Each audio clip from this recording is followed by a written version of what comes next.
Now that Donald Trump is heading into his second term, a lot of people are asking, what's next? What will change in the next 4 years? Will the promises made during the campaign turn into policies that improve everyday life? Or will we find ourselves facing the same struggles as higher costs, stagnant wages, and a job market that feels more unpredictable than ever? The thing is, for most of us, these questions aren't about politics, they're about life. How much is left in your bank account after you pay for groceries, rent, or gas? Can you save for the future or plan for a family? Is home ownership even realistic anymore for the average person? These are the stakes. They're not measured in stock prices or corporate profits. They're measured in how far your paycheck can go and the opportunities you have to build a better life. But here's an interesting twist. Despite all the talk about the economy being in shambles, most Americans are more optimistic about their own personal finances than they are about the national economy. People even feel better about their state's economy compared to the national as a whole. Think about that. It doesn't really add up. How can personal or local finances feel stable if the broader economy is supposedly struggling? This contradiction raises some big questions about how economic policy truly impacts individuals versus the bigger picture. Can Trump's policies address these disconnects? Can tax cuts, deregulation, or shifts in trade policy create meaningful change for everyday Americans? And what about inflation or housing affordability or the labor market? Are we looking at real solutions or just more complicated challenges ahead? And it's not just about the economy in the abstract. It's about you. How much these changes will affect your wallet, your ability to get ahead, or even make ends meet. In this video, we're going to be diving into Trump's economic agenda for his second term, and we'll cut through the jargon and focus on what really matters. How these policies impact your day-to-day life and what they mean for your future. I've seen way too many hot takes on Trump's economic agenda. Claims of hyperinflation, economic collapse, of the greatest 4 years in American economic history,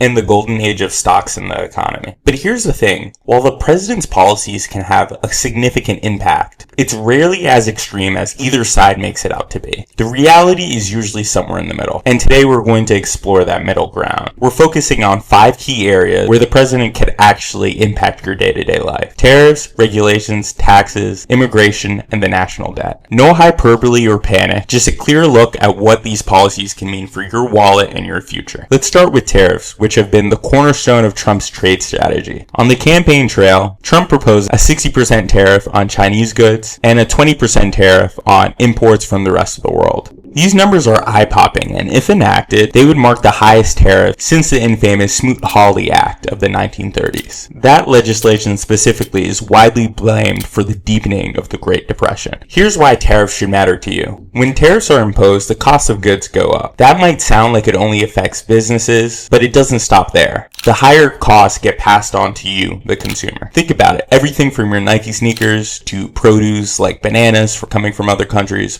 or your Apple appliances could become more expensive. A lot of the household items you use every day are not made in the United States, but they're rather imported from other countries. In Trump's first term, he avoided placing tariffs on consumer tech like smartphones and tablets. But will that restraint continue into his second term? If not, inflation could tick up for everyday items we rely on. But there's another side of the coin. Tariffs aren't just about raising prices. They're also about leverage and creating a competitive advantage for industries here in the United States. In Trump's first term, Trump has used tariffs as a bargaining chip to pressure trade partners into doing deals that benefit the United States, specifically in industries like steel and energy. And I don't think Trump's advisors are crass enough to impose blanket tariffs. And here's why. There are very few things that an electorate hates more than losing jobs and rising inflation. Trump has already shown a willingness to use tariffs as leverage, a tool to pressure other countries into making trade concessions, rather than applying them indiscriminately. Trump loves selling himself as a champion of the American people, and threatening other countries fits his MO of a lot of the things he did in his first term. If the campaign policies are followed to a T, it could be a massive hindrance to the US economy. But if Trump uses tariffs strategically, like he has done in the past, targeting industries where the US has strong domestic competition, it could encourage increased production here in the States. Regulations are one of those areas that don't get much attention, but have a huge impact on your daily life. The current administration has taken steps to rein in corporate monopolies.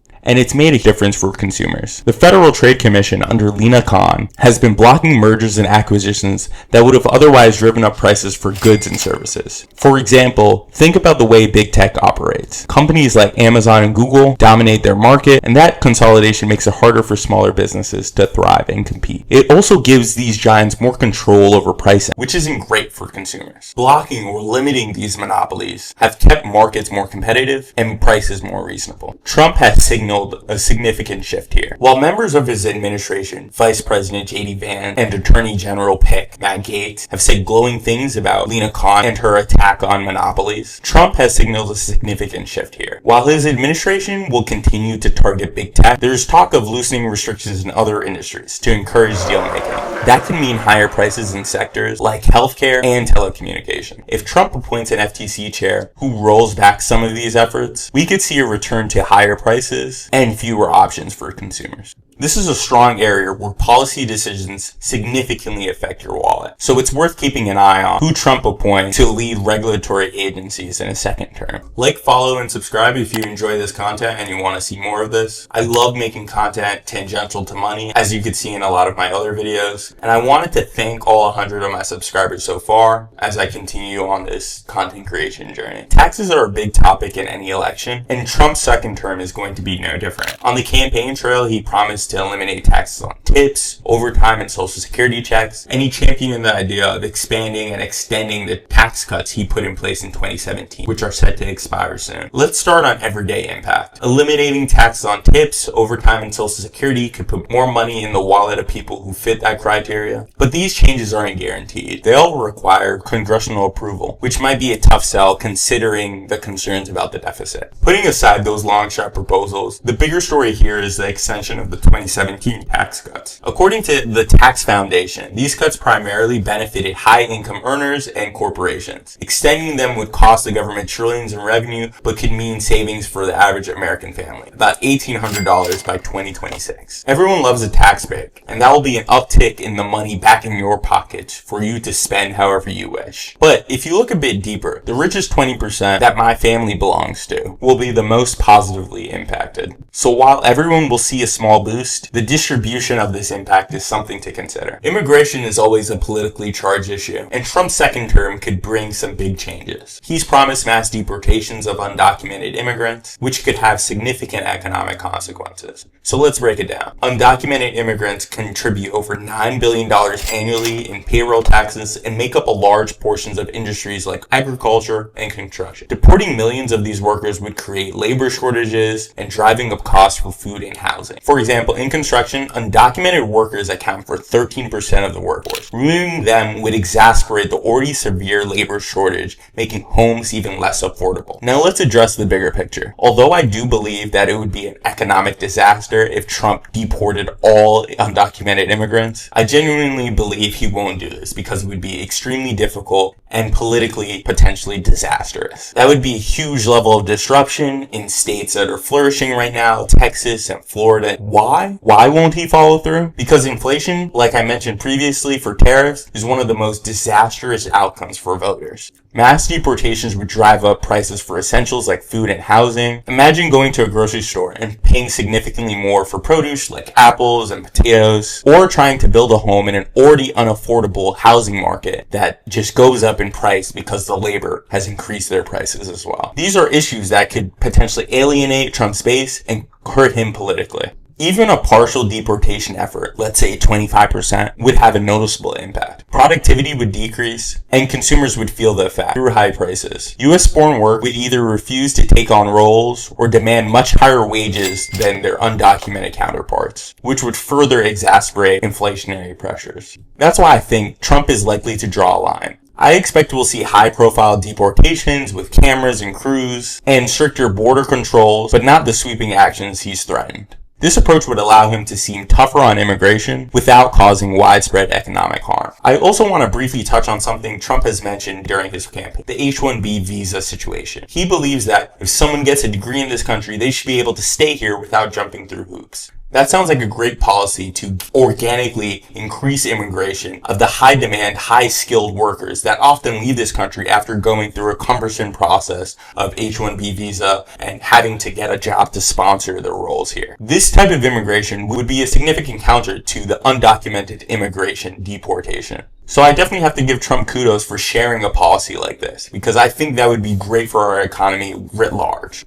Now let's talk about the national debt. I'll be honest, back in college, I didn't give much thought to the federal deficit. The economy was steadily growing, interest rates were low, and debt seemed like an abstract problem that could be solved in the distant future. But things have changed, and so has my perspective. In today's high interest rate environment, the stakes are much higher. Every dollar we borrow now costs more to repay, and the more debt we pile up, the harder it is to meet those obligations. It's no longer just a line item on the government ledger. It's a weight we're putting on the shoulders of the younger generation, including mine, Gen Z, and eventually our children. Trump's proposed tax cut would add trillions to the deficit, potentially pushing the national debt to 150% of GDP by 2034. In an elevated interest rate environment, this is a significant issue. And here's why. The more debt we accumulate, the more we have to spend on interest payments instead of public services. Unlike the other developed nations, the United States collects relatively little tax revenue as a percentage of GDP. To fix this, we need to either raise taxes or cut spending. And I know Trump is looking into this by hiring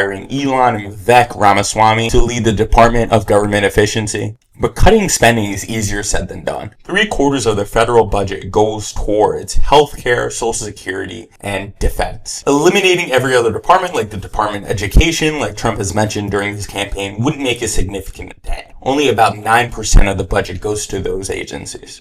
As a member of Gen Z, I worry about what this means for my generation and the ones that follow. If we don't address this issue, we're essentially kicking the can down the road for future generations to deal with. We need to stop robbing Peter to pay Paul when Peter is our children and our future. I recently heard some great advice from John Brown on the Prof G pod that I think would be helpful.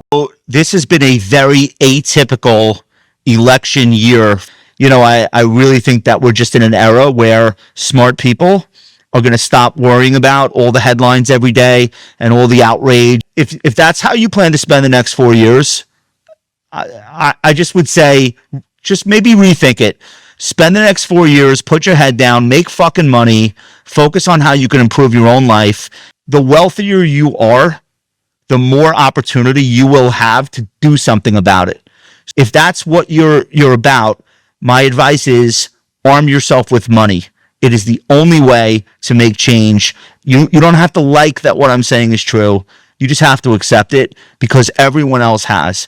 Money is going to be a real driver no matter where you are on the political spectrum. Make more of it, save it, invest it in things like the stock market or other businesses, or maybe even crypto. I have 5 figures in crypto. That's fine. But having money, saving it, and utilizing it will make your life a lot easier moving forward, no matter where you are socioeconomically. In summary, Trump's second term could bring both opportunities and challenges. Targeted tariffs and regulatory focuses might bring some economic benefits, while tax cuts will absolutely put more money in your pocket. But the risks, especially around immigration, the national debt, and widespread blanket tariffs, are definitely some things to keep an eye on. If you found this breakdown helpful, definitely hit the like and subscribe button, and let me know your thoughts in the comments. What do you think Trump's economy will mean for everyday Americans?